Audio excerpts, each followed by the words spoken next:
अस्सलाम वालेकुम दोस्तों, मैं हूं अली जावेद नकवी।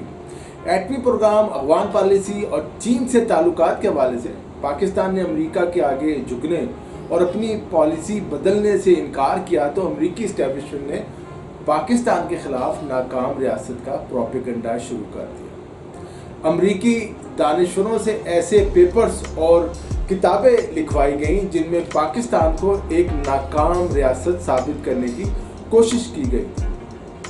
पाकिस्तान को सोमालिया, रुवांडा, लीबिया, अफगानिस्तान जैसे ममालिक की फहरिस्त में शामिल कर दिया गया, उनसे तशवीह दी गई। एटमी धमाकों के बाद अमेरिका ने पाकिस्तान पर पाबंदियां भी लगाई, लेकिन दुनिया ने देखा कि पाकिस्तान के खिलाफ अमेरिका और भारत की तमाम कोशिशें और साजिशें नाकाम हो गई। मुख्तलिफ मौक़ों पर चीन ने आलमी फोरम पर पाकिस्तान की भरपूर मदद की।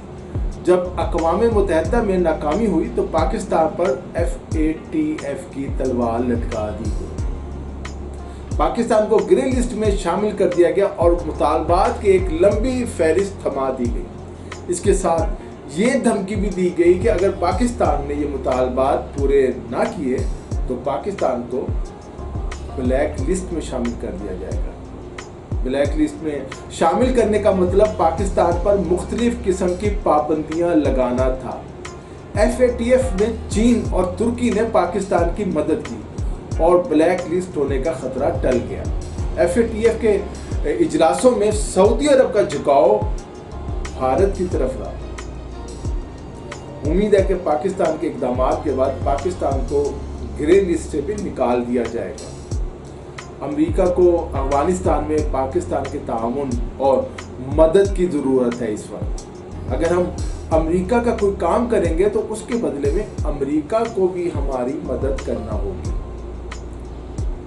इस हाथ दे उस हाथ ले, ये पॉलिसी आलमी सियासत में भी चलती है। पॉलिटिकल साइंटिस्ट ने नाकाम रियासत की जो तारीफ की है, पाकिस्तान उस पर पूरा नहीं उतरता। पाकिस्तान को जो चैलेंजेस दरपेश थे, पाकिस्तान ने उन पर काबू पा लिया। अगर दीगर नाकाम रियासतों मसलन लीबिया, सोमालिया, चाड, यमन, सूडान वगैरह की मिसाल लें तो वहाँ हुकूमतों की रिट ना होने के बराबर है, जबकि पाकिस्तान में ऐसा कुछ नहीं है। पाकिस्तान में मुकर्रना अदलिया, फौज, मीडिया, रियासत के तमाम सतून मौसर तरीके से अपना काम कर रहे हैं, जबकि नाकाम रियासतों में ऐसा नहीं होता और ना है। जहाँ तक दहशतगर्दी का ताल्लुक है तो अमेरिका और यूरोपीय ममालिक में भी हो रही है दहशतगर्दी। मैं एक अमेरिकी रियासत न्यू मैक्सिको का वाक़या सुनाता हूँ। वहाँ था तो वहाँ मुकामी और असली अमेरिकी बाशिंदे, उनकी न्यू मैक्सिको में अच्छी खासी तादाद है, और टी-शर्ट्स पहन रखी थी जिस पर लिखा था अमेरिका की दहशतगर्दी के खिलाफ जंग जारी है। ये मुकामी बाशिंदे आज भी रियासत मुत्तहिदा अमेरिका से आज़ादी चाहते हैं। अमेरिका की एक नहीं कई रियासतें अमेरिका से आज़ादी चाहती हैं, लेकिन अमेरिकी कभी अपने अंदरूनी मसाइल पर बात नहीं करते। चाइल्ड लेबर और चाइल्ड मैरिज अमेरिका का भी मसला है। अमेरिका में भी चाइल्ड मैरिजेस हो रही हैं, लेकिन वो इसको इशू नहीं बनाते। हमारे यहाँ उन्होंने चाइल्ड लेबर को एक बहुत बड़ा इशू बना दिया था कोई 2 दहाई पहले। पाकिस्तान की कारपेट इंडस्ट्री को तबाह कर दिया।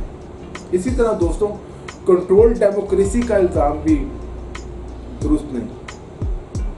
पाकिस्तान कसीरुल जमाती पार्लिमानी वफाकी निज़ाम वाला मुल्क है, जहाँ मुख्तलिफुल ख्याल सियासी जमातें काम कर रही हैं। हर शख्स को इलेक्शन लड़ने, वोट डालने और सियासी जमात बनाने की इजाज़त है, अगर वो बालिग है और पाकिस्तानी शहरियत है। नाकाम रियासत के बाद एक इस्तिलाह इस्तेमाल हुई, गैर मुस्तहकम रियासत। इस हवाले से भी बहुत से ऐसे मज़ामीन और बयानात पढ़ने को मिल जाते हैं जिसमें पाकिस्तान को गैर मुस्तहकम रियासत करार दिया जाता है। ये भी बिल्कुल दुरुस्त नहीं, गलत है।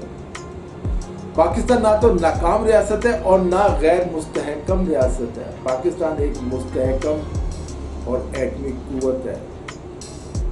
पाकिस्तान के मखसूस जोग्राफी है, पाकिस्तान के चारों इदारे और पाकिस्तान की सियासी, मुआशी और समाजी सूरत हाल का तजिया किया जाए तो पाकिस्तान दुनिया की जो है एक उभरती हुई मईशत है। पाकिस्तान के एक तरफ हमारा हमसाया दोस्त चीन है, एक तरफ अफगानिस्तान, उसके बाद सेंट्रल एशिया है और फिर रूस है, एक तरफ भारत है और फिर जनूबी एशिया के ममालिक हैं। बाज़ मगरबी तजिया निगार पाकिस्तान और शुमाली कोरिया का तकाबली जायज़ा कर लेते हैं, जबकि दोनों मुल्कों में सवाए एटमी हथियारों के कोई चीज़ मुश्तरक नहीं है। शुमाली कोरिया का बिल्कुल एक मुख्तलिफ निज़ाम है। पाकिस्तान के अमेरिका और यूरोपीय ममालिक के साथ अच्छे ताल्लुकात हैं। पाकिस्तान एक ओपन मुल्क है। पाकिस्तान में वो निज़ाम और पाबंदियाँ नहीं जो शुमाली कोरिया में है। ये तासुब है पाकिस्तान के खिलाफ। पाकिस्तान का अगर तकाबली जायज़ा लेना ही है तो दुनिया के तरक्की पजीर ममालिक जैसे भारत है या किसी और मुल्क से मुकाबला किया जा सकता है। शुमाली कोरिया और पाकिस्तान का मुकाबला हैरान को नहीं और जैसे एक बहुत ही एक मगरिब की पाकिस्तान में तासुब की जाहिर करता है। जब कोई बात नहीं होती तो ये प्रोपेगेंडा शुरू कर दिया जाता है कि पाकिस्तान में जमहूरियत कमज़ोर है, मुंतखब हुकूमत को काम नहीं करने दिया जाता और तमाम फैसले कहीं और होते हैं। इशारा जो है इस्टेब्लिशमेंट की तरफ होता है। बदकिस्मती से बाज़ सियासी रहनुमाओं के भी ऐसे बयानात रिकॉर्ड पर हैं जिसमें उन्होंने इल्ज़ाम लगाया कि जी खारजा पॉलिसी समेत बहुत से ऐसे शोबे हैं जहां मुंतखब हुकूमत के पास कोई इख्तियार नहीं है, वो बेबस होती है। 2010 में दोस्तों अमेरिका के एक जरीदे फॉरेन पॉलिसी ने अपने जुलाई अगस्त के शुमारे में दुनिया की नाकाम रियासतों की फहरिस्त जारी की थी, जिसमें पाकिस्तान को 10वें नंबर पर रखा गया था। पाकिस्तान का मुकाबला रवांडा जैसे मुल्क से किया गया था। कितनी अफसोसनाक बात। इसी तरह ये साल हर साल आता रहता था। उस तरह 2016 में इसी मैगजीन ने नाकाम रियासतों में सोमालिया को पहले नंबर पर जबकि पाकिस्तान को 16वें नंबर पर रखा। अफसोसनाक बात यह कि इथियोपिया और युगांडा जैसी नाकाम रियासतों को पाकिस्तान से बेहतर रियासत करार दिया। ये सिर्फ और सिर्फ प्रोपेगेंडा था पाकिस्तान। इस रिपोर्ट ने खुद फॉरेन पॉलिसी मैगजीन की सदाकत पर सवालात खड़े कर दिए। अमेरिका जिस पाकिस्तान को नाकाम रियासत करार देता रहा या प्रोपेगेंडा करता रहा, आज उसी पाकिस्तान के साथ बातचीत करने और ताल्लुकात बेहतर बनाने के लिए बहुत संजीदगी दिखा रहा है, क्योंकि अब उसे हमारी ज़रूरत आगे पड़ रही है।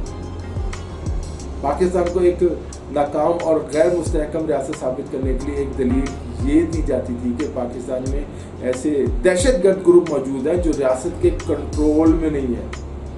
ये ग्रुप इतने ख़तरनाक हैं पाकिस्तान के एटमी असासों पर भी कब्जा कर सकते हैं। आपको याद होगा तहरीक तालिबान पाकिस्तान के दहशतगर्दों ने 10 अक्टूबर 2009 को GH के ऊपर रावलपिंडी पर हमला किया, जिसमें हमारे 16 फौजी अफसर और जवान शहीद हो गए। दहशतगर्दों का मंसूबा बहुत ख़तरनाक था, लेकिन उसे नाकाम बना दिया गया। गैर मुल्की खुफिया एजेंसियों ने पहले इन दहशतगर्द ग्रुपों को पाकिस्तान के खिलाफ इस्तेमाल किया और फिर पाकिस्तान के खिलाफ ही प्रोपेगेंडा भी शुरू कर दिया कि पाकिस्तान इन पर कंट्रोल नहीं कर पा रहा। हमने कई बड़े और खौफजदा करने वाले सानियात देखे हैं। इनमें 16 दिसंबर 2014 को पेश आने वाला आर्मी पब्लिक स्कूल पेशावर का सानिया है, जिसने पूरी कौम को झंझोड़ कर रख दिया था। आर्मी मीडिया ने इस साने को इतनी कवरेज नहीं दी जितनी मलाला यूसुफजई के वाक़े को दी। बहरहाल इसकी बहुत सी वजूहत हैं, ये एक अलहदा मौजू है। पाकिस्तान के ख़िलाफ़ ये प्रोपेगेंडा भी किया गया कि पाकिस्तान खुफिया तौर पर बाज़ दहशतगर्द तंजीमों की मदद कर रहा है। दूसरी तरफ पाकिस्तान को माशी दबाव का शिकार करके ये कहा गया पाकिस्तान दिवालिया हो जाएगा। पाकिस्तान आलमी बैंक और IMF के शिकंजे में जकड़ा हुआ था, लेकिन दोस्त ममालिक की मदद के बाइस हम मुश्किल से मुश्किल हालात से भी निकल आए और वतन अजीज़ दिवालिया न हुआ। सियासी अदम इस्तेकाम, करप्शन, अकरबा परवरी, लिसानी और फ़िरका वाराना लड़ाई, तासुब और गैर यकीनी सूरत के बाइस दुश्मनों को प्रोपेगेंडे का कोई ना कोई मौका हाथ आता रहा, लेकिन खुशकिस्मती से पाकिस्तान हर बार सुरखरू हुआ। हमारे खिलाफ नाकाम रियासत का प्रोपेगेंडा अमेरिका और भारत ने अपने मफादात के लिए किया। ये सियासी और पाकिस्तान को दबाव में लाने का नारा था, ताकि पाकिस्तान की इस्टेब्लिशमेंट और हुकूमत घबरा कर वैसा करे जैसा कि अमेरिका चाहता है। آج پاکستان ترقی کے راستے پر گامزن ہے۔ کورونا کے باوجود پاکستان کا GDP بھارت سے بہت بہتر ہے، 4.3 بتایا جا رہا ہے۔ پاکستان کا ستارہ چمک رہا ہے، بھارت مذہبی انتہا پسندی کی طرف بڑھ رہا ہے، جبکہ پاکستان روشن خیالی کی طرف۔ دونوں ملکوں میں واضح فرق نظر آ رہا ہے۔ پاکستان کے مستقبل کے حوالے سے ہماری ان معلوماتی ویڈیوز کا سلسلہ جاری رہے گا دوستوں۔ اگر آپ نے ابھی تک ہمارے چینل اردو نیوز TV کو سبسکرائب نہیں کیا تو چینل کو سبسکرائب کر لیں، نیچے گھنٹی کے نشان کو بھی دبائیں تاکہ آپ کو ہماری معلوماتی ویڈیوز دیکھنے کو ملتی رہے۔ دوستوں آج کے لیے اتنا ہی۔ علی جاوید نقوی کو اجازت دیجیے، اپنا خیال رکھیے گا، خدا حافظ۔